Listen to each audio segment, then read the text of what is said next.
ہندوستان پہنچ کر انگریز کے پاس دو آپشن تھے۔ یہ 40 کروڑ لوگوں کو انگریزی سکھاتے، لوگوں کی زبان میں لوگوں سے کمیونیکیشن کرتے اور آقا اور غلام کا فرق مٹ جاتا، یا پھر انگریز ہندوستانی زبان سیکھ لیتے، یہ مقامی لوگوں سے مقامی زبان میں گفتگو کرتے۔ دوسرا آپشن آسان تھا۔ انگریزوں نے مقامی زبان سیکھنے کا فیصلہ کیا۔ فیصلہ ہو گیا، مگر فیصلے کے بعد کی صورتحال پہلی حالت سے زیادہ مشکل، زیادہ گنجلک تھی۔ ہندوستان میں 400 زبانیں بولی جاتی تھیں۔ 300 میل بعد زبان، کلچر، رنگ اور مذہب بدل جاتا تھا۔ ہندوستان میں ہندوؤں کی اکثریت تھی، مگر ہر چوتھے ہندو کی مورتی، بھگوان اور حلیہ دوسروں سے مختلف تھا۔ ہندوؤں کی زبان سنسکرت تھی، مسلمان فارسی اور عربی بولتے تھے۔ مغلوں کی سرکاری زبان فارسی تھی۔ جنوبی حصوں کی زبان بنگالی، ملیالی اور تامل تھی۔ بحر ہند کے ساتھ ساتھ سندھی بولی جاتی تھی۔ پنجاب کی زبان پنجابی اور افغانستان اور ایران کی سرحدوں پر واقع شہروں میں پشتو اور بلوچی بولی جاتی تھی۔ انگریز پریشان ہو گیا۔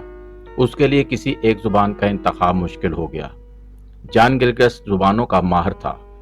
انگریز سرکار نے اسے یہ فریضہ سونپ دیا۔ گلگسٹ نے تحقیق کی تو پتہ چلا ہندوستان میں ان زبانوں کے علاوہ بھی ایک زبان ہے۔ یہ گلی محلے کی زبان ہے۔ یہ زبان مختلف زبانوں کے ملاپ سے پیدا ہوئی۔ اس میں ہندوستان بلکہ باہر سے آنے والی تمام زبانوں کے الفاظ بھی موجود ہیں۔ یہ زبان ہندوستان کے تمام علاقوں میں بولی اور سمجھی جاتی ہے۔ جان گلگسٹ نے انگریز سرکار کو اس زبان کی سرپرستی کا مشورہ دے دیا۔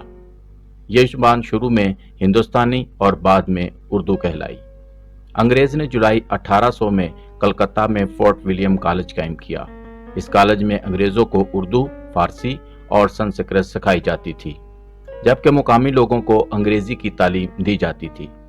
کالج سے فارغ ہونے والے انگریز اعلیٰ افسر بنتے تھے، جبکہ مقامی لوگ ان افسروں کے ماتحت یا اہلکار ہوتے تھے۔ جان گلگسٹ کو ہندوستانی زبان کا انچارج بنا دیا گیا۔ گلگسٹ نے اردو کی صرف نحو تخلیق کروائی، اس کے حروف تہجی بنوائے، اس کا رسم الخط طے کیا، نستعلیق رسم الخط کا ٹائپ اور چھاپا خانہ تیار کروایا، منشی بھرتی کیے اور اردو کی کتابیں لکھوانا شروع کر دیں۔ جان گلگسٹ کی سرپرستی میں 1803 میں اردو کی پہلی کتاب شائع ہوئی۔ اس کتاب کا نام اخلاق ہندی تھا۔ یہ کتاب میر بہادر علی حسینی نے لکھی۔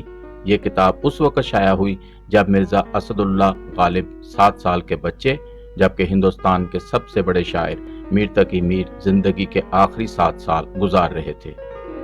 اخلاق ہندی انگریزوں کو اردو سکھانے کے لیے لکھی گئی۔ یہ کتاب شائع ہونے سے قبل فورٹ ولیم کالج کے نصاب میں شامل ہو گئی۔ یہ ہندوستان کے گلی کوچوں میں آوارہ پھرنے والے واقعات پر مبنی تھی۔ اس نے انگریز سرکار کو مقامی لوگوں کو سمجھنے میں بہت مدد دی۔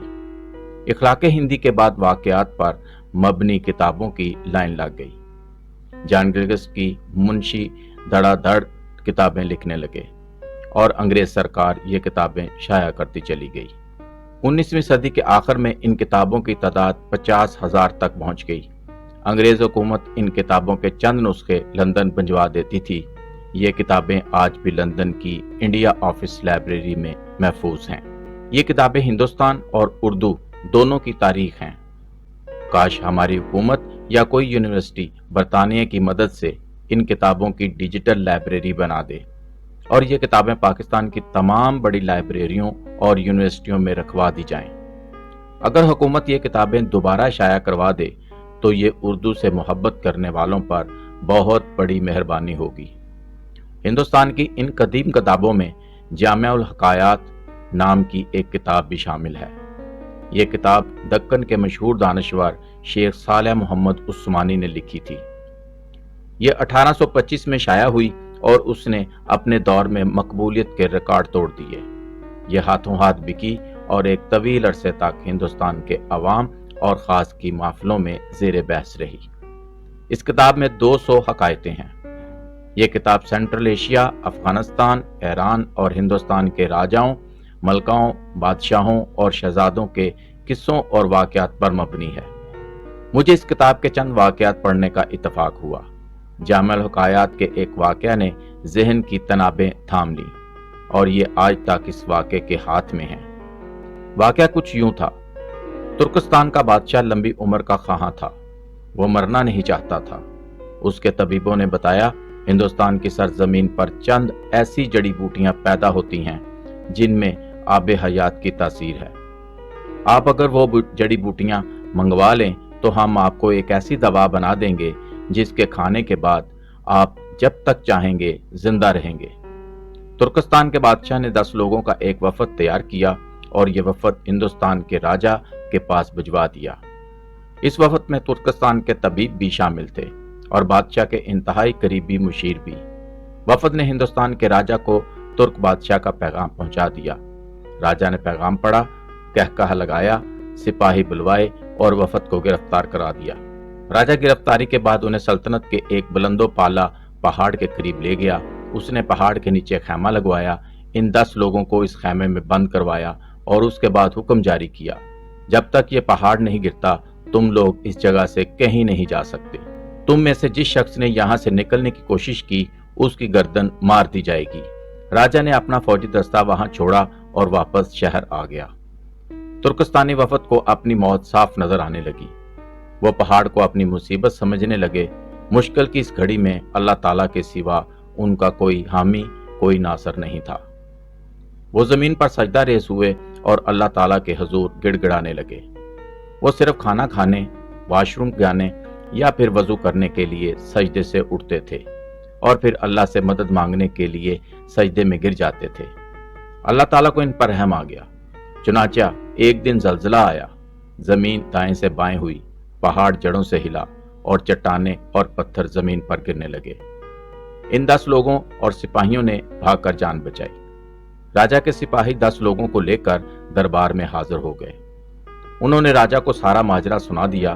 راجا نے بات سن کر کہکا لگایا اور اس کے بعد ان 10 ایلچیوں سے کہا، آپ لوگ اپنے بادشاہ کے پاس جاؤ، اسے یہ واقعہ سناؤ اور اس کے بعد اسے میرا پیغام دو۔ اسے کہو 10 لوگوں کی بد دعا جس طرح پہاڑ کو ریزہ کر سکتی ہے، بالکل اسی طرح 10-20 لاکھ عوام کی بد دعائیں بادشاہ کی زندگی اور اقتدار دونوں کو ریت بنا سکتی ہیں۔ تم اگر لمبی زندگی اور طویل اقتدار چاہتے ہو تو لوگوں کی بد دعاؤں سے بچو۔ تمہیں کسی دوا، کسی بوٹی کی ضرورت نہیں رہے گی۔ انگریزوں کا خیال تھا شیخ صالح محمد عثمانی نے یہ حکایت سرکار کو سمجھانے کے لیے لکھی۔ وہ اس حکایت کے ذریعے انہیں یہ سمجھانا چاہتے تھے آپ مقامی لوگوں کے ساتھ حسن سلوک سے پیش آئیں، لوگوں کی بد دعائیں نہ لیں، بد دعائیں پہاڑ توڑ دیتی ہیں۔ آپ تو پھر بھی گوشت پوست کے عام لوگ ہیں۔ انگریز سرکار نے ایسی حکایت سے سبق سیکھا یا نہیں سیکھا یہ ایک طرف، مگر یہ حقیقت ہے اس نوعیت کی حکایت دنیا کے ہر معاشرے، ہر ملک اور ہر دور کے حکمرانوں کے لیے ہوتی ہیں۔ عام آدمی کی دعا اور بد دعا میں بہت اثر ہوتا ہے۔ دنیا کے تمام انبیاء کا تعلق اعلیٰ خاندانوں سے تھا، لیکن یہ رہائش پذیر عام لوگوں کے ساتھ ہوئے۔ کیوں؟ کیونکہ اللہ اور اس کی رحمت غریبوں میں ہوتی ہے۔ اگر غریب آپ سے خوش ہیں، یہ جھولی پھیلا کر آپ کے لیے دعا کر رہے ہیں، تو مصائب کے بڑے بڑے پہاڑ بھی آپ کے لیے ریزہ ریزہ ہو جائیں گے۔ لیکن اگر عام آدمی آپ سے تنگ ہے، یہ آپ کو بد دعائیں دے رہا ہو، تو پھر آپ کی طبعی عمر اور اقتدار دونوں کا دورانیہ لمبا نہیں ہوگا۔ آپ اپنی بربادی کا چلتا پھرتا اشتہار ہوں گے اور آپ کے اقتدار کا برج کسی بھی دن گر جائے گا اور آپ اس کے نیچے آ کر عبرت کی قبر بن جائیں گے۔